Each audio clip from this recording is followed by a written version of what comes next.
Bonjour à tous, bonjour à toutes. Alors, je vais vous présenter aujourd'hui deux grosses figurines, enfin surtout une grosse et une normale, de chez NECA et de la licence Robocop. Donc des figurines que j'ai commandées il y a déjà un petit moment. Donc, je suis assez fan du film, je pense que vous le savez. Et là, ils ont ressorti des figurines, alors je pense qu'ils étaient déjà sortis depuis un petit moment, mais qui ont dû être améliorées a priori. Donc on a le Robocop qu'on connaît bien, et puis le D209. Donc, je ne sais pas encore comment je vais vous présenter ça, mais je pense que je vais en faire une à la fois, ce sera beaucoup plus simple. Donc je vais d'abord vous présenter le Robocop, et puis après on regardera le D209. Alors on va commencer avec Robocop. Donc je vais vous faire le tour de la boîte et puis après on va déballer tout ça, voir si la figurine est réussie, si c'est ressemblant surtout, parce que c'est toujours le problème avec ce genre de figurine, surtout au niveau du visage, même si ici son visage est à moitié masqué, et voir si au niveau des détails c'est plutôt réussi. Alors je vais vous faire le tour de la boîte. Donc déjà la boîte est vraiment très sympa parce que ça reprend la fiche originale, hein, donc ça il n'y a pas de problème, c'est vraiment très réussi. Et en général les boîtes NECA sont plutôt jolies. Donc ça c'est la face avant. Sur un côté, donc sur une tranche, on a donc le titre Robocop avec la figurine, donc a priori qui a aussi un visage apparent. Au dos, donc là on voit toutes les possibilités, donc il y a plusieurs mises en scène possibles et plusieurs accessoires possibles. Donc ça on va regarder en détail après. Et ça c'est l'autre côté de la boîte avec une étiquette. Donc là on voit le Robocop avec son casque. Alors ça s'ouvre comme d'habitude, hein, une sorte de petit coffret. Donc ici on a l'image de Robocop sur la gauche et puis on a le Robocop dans sa boîte avec tous les accessoires. Donc ce que je vais faire c'est que je vais le sortir et puis on va regarder ensemble les accessoires et je vais vous montrer quelques positions du Robocop pour voir si c'est réussi. Alors je peux vous dire que c'est une grosse galère à ouvrir. Je vous ai épargné toute cette partie là parce que c'est vraiment galère. Donc voilà, je l'ai ouvert. Donc on voit déjà une partie des accessoires et de la figurine. Alors il y a une boîte plastique qui recouvre le tout. Donc déjà on voit qu'on a un petit décor. Donc une décor d'une rue, donc je le mettrai en place par la suite. Donc je vais essayer de sortir tout ça de la boîte parce que tout est attaché avec des petits élastiques. Donc voilà, je l'ai sorti de sa boîte et puis j'ai mis en place le décor, comme ça on voit un peu à quoi ça ressemble. Alors ce Robocop, donc forcément c'est en plastique, ici on est chez NECA, donc on est sur des figurines à 30-40 euros, on n'est pas sur des figurines haut de gamme, mais bon pour le prix en général c'est plutôt très correct. Donc voilà ce que ça donne. Donc je vous fais un petit tour, comme ça vous voyez si ça vous paraît réussi. Alors au niveau des détails, il y en a. Alors après, il faudrait que je compare par rapport au Robocop, mais ça m'a l'air plutôt pas mal. En tout cas, de loin, ça fait vraiment illusion. Au niveau du visage, bon là, le visage, on voit que la bouche, on va regarder avec la tête après. Bon, ça, c'est ses fesses. Ouais, c'est plutôt détaillé quand même, c'est plutôt pas mal. Donc je vais le reposer là. Au niveau des accessoires, donc on a pas mal de choses. On a le gros flingue que récupèrent les méchants et que utilise notamment Robocop à la fin du film. Donc l'arme assez balèze avec une bandoulière. Voilà, qui est pas trop détaillée pour le coup, mais bon, qui est pas trop mal. On a une possibilité de changement de main avec le pic qu'il utilise pour tuer Clarence Bodicker à la fin du film. Donc main qu'on peut lui mettre. Et il y a le fameux pistolet de Robocop, voilà, qui reprend vraiment la forme du pistolet qu'on connaît. Et puis là on a l'autre tête de, alors je vais pas lui mettre, mais voilà, l'autre tête de Murphy, donc sans son masque, enfin sans son casque, qui mérite d'être là, mais que moi je vais pas mettre sur la figurine.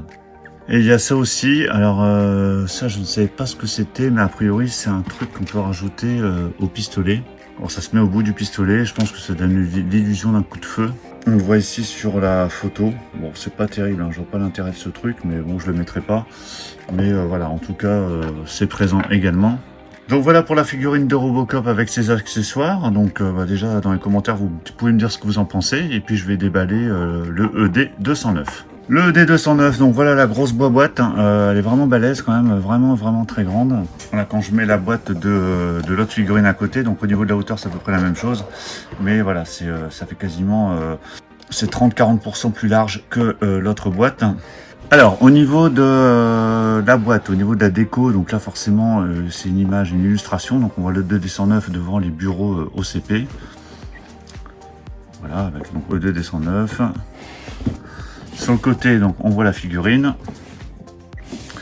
Au dos, donc là, il y a une mise en scène avec le ED209 et Robocop. C'est pour ça que j'ai pris les deux, parce que je trouvais les deux vraiment sympas ensemble. En plus, ils sont plutôt à l'échelle. Et on revoit le ED209 sur le côté. Ça, c'est le dessus de la boîte. Et ici, il n'y a rien de particulier. Donc, je vais sortir le ED209. Donc voilà le bestiau, voilà, je voulais vous le mettre en place pour voir ce que ça donne. Donc il est assez grand quand même, hein, vraiment très grand même. Donc, quand je mets Robocop à côté, vous voyez que c'est vraiment, alors, je sais pas si c'est à l'échelle exacte, mais en tout cas voilà, ils ont plutôt respecté la taille voilà, des deux figurines par rapport à la réalité, enfin la réalité si on peut parler de réalité, mais en tout cas voilà, c'est plutôt respecté. Donc au niveau des détails, alors c'est pas mal détaillé je trouve. Donc les jambes, on peut les bouger, hein. Voilà, on peut les redresser dans tous les sens. Même le dessus ça bouge. Enfin voilà, je vais pas vous faire une manip complète, mais en tout cas ça bouge. Les bras ils bougent également. Ça tourne, ça descend, ça monte. Voilà, il y a plusieurs possibilités.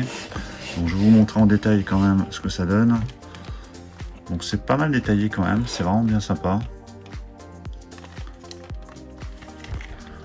C'est vraiment bon, après les détails, hein, c'est difficile de comparer par rapport au D209 dans le film, mais globalement ça tient la route. Par contre les pieds, ça ne bouge pas, mais bon à la limite de toute façon après c'est pas pour jouer, enfin, en tout cas je vais pas jouer avec, moi ça va être exposé sur mes étagères. Mais voilà, globalement c'est voilà, ça bouge ici au niveau des bras, des jambes, donc c'est vraiment sympa. Et puis voilà, au niveau de la tête également, c'est plutôt ressemblant. Et voilà, les deux face à face, je trouve que ça fait plutôt illusion. Voilà, donc vraiment sympa. Je trouve que c'est plutôt réussi. Après c'est pas vendu très cher, donc voilà, si vous voulez des figurines bon marché, prix raisonnable, histoire de décorer un peu vos étagères, je trouve que c'est le bon compromis. Et puis éviter de mettre des sommes faramineuses, 200, 300, 400 euros dans des figurines. Après voilà, chacun son truc, mais moi c'est voilà, quelques figurines par-ci par-là, histoire d'agrémenter un peu la déco. Alors un truc que je vous avais pas montré, c'est que il y a un petit bouton ici. En fait, elle est sonore cette figurine, donc une petite languette à enlever qui doit activer la pile.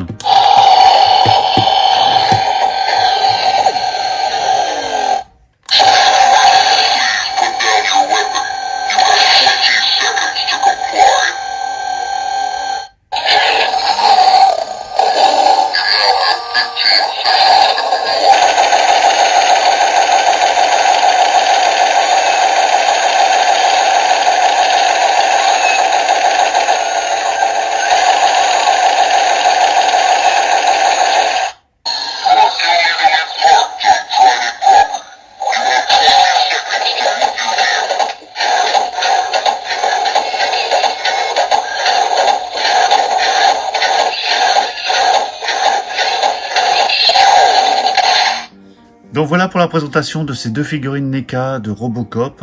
Écoutez, j'espère que ça vous a plu, hein, donc vidéo un peu qui sort des sentiers battus, hein. J'avais déjà présenté des figurines de NECA également, Terminator 1 et puis Terminator 2 avec Sarah Connor et John Connor. Ça permet d'apporter un petit peu de variété aussi également dans les vidéos. Donc dites-moi dans les commentaires ce que vous en pensez, est-ce que vous les trouvez réussis. Pensez à mettre un pouce bleu si vous avez apprécié la vidéo, et puis on va se retrouver là très vite pour d'autres présentations, achats, unboxing, live aussi, des gros lives qui arrivent chez moi et chez les autres, hein. Vous me reverrez aussi sur d'autres chaînes. Donc pensez à vous abonner pour ne rien rater. Je vous dis à tous à très bientôt. Ciao.